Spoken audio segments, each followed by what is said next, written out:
అందరికీ తెలిసిన విషయమే. ఎన్ఆర్ఐస్ ఎంతో సేవ చేస్తారు. అక్కడికి వెళ్ళి కష్టపడి అక్కడ కూడబెట్టుకున్న డబ్బును ఇక్కడ స్వదేశానికి ఖర్చు చేయాలన్న ఉద్దేశంతో వాళ్ళ సొంత గ్రామాలలో ఎంతోమంది ఎన్ఆర్ఐస్ ఎన్నో సేవా కార్యక్రమాలు చేస్తారు.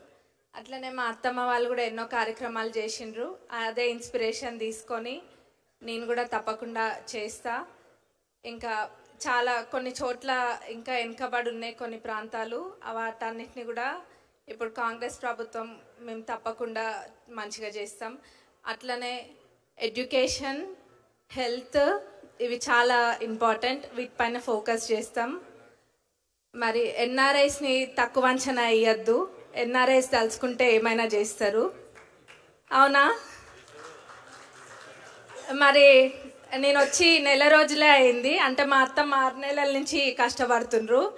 నేను అక్టోబర్ 26కి రావడం జరిగింది. మరి అట్లనే ప్రజలందరూ గెలిపించిండ్రు.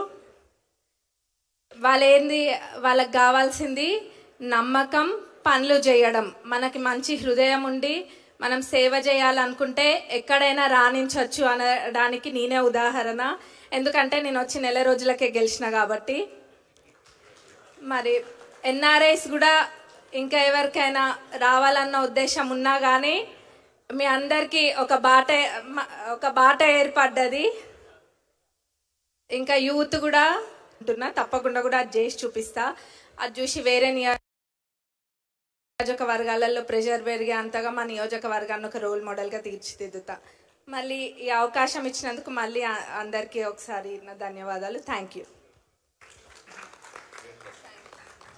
థ్యాంక్ యూ యశస్విని గారు. ఇక్కడ చాలామంది ప్రజాప్రతినిధులు ఉన్నారు. సో అందరు అయినో టైం తీసుకుంటున్నాము. బట్ ఎందుకంటే వాళ్ళు అంత ఇంపార్టెన్స్ టైంలో కూడా మన దగ్గరకు వచ్చి వాళ్ళు ఇంత టైం కేటాయిస్తున్నందుకు please be patience. I request everyone personally. So next actually నేను ఈ ఇన్విటేషన్ ఇస్తున్నప్పుడు పర్సనల్గా చాలా కనెక్ట్ అయింది రాకేష్ రెడ్డి అన్నకి. నేను పర్సనల్గా వెళ్ళి కనెక్ట్ అయినప్పుడు తన ఫైరింగ్ చూశాను.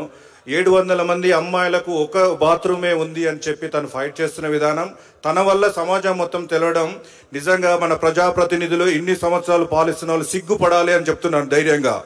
వారికి 700 మంది అమ్మాయిలకు ఒక బాత్రూమ్ ఉన్న సివిల్ సర్వెంట్స్ ఏం చేస్తున్నారు, అక్కడ ఉన్న లెక్చరర్స్ ఏం చేస్తున్నారు, లోకల్లో ఉన్న ప్రజాప్రతినిధులు ఏం చేస్తున్నారు. కానీ ఇలాంటి ఒక లీడర్ వచ్చి తను ఫైరింగ్గా దాన్ని బయట ప్రపంచానికి తీసుకొచ్చినట్టే ధన్యవాదాలన్నా. మీలాంటి వాళ్ళు ఈ ఇన్స్పిరేషన్ ముందుకు సాగించాలన్నా. సో దయచేసి రాకేష్ రెడ్డి గారిని మాట్లాడాల్సిందిగా కోరుతున్నాను.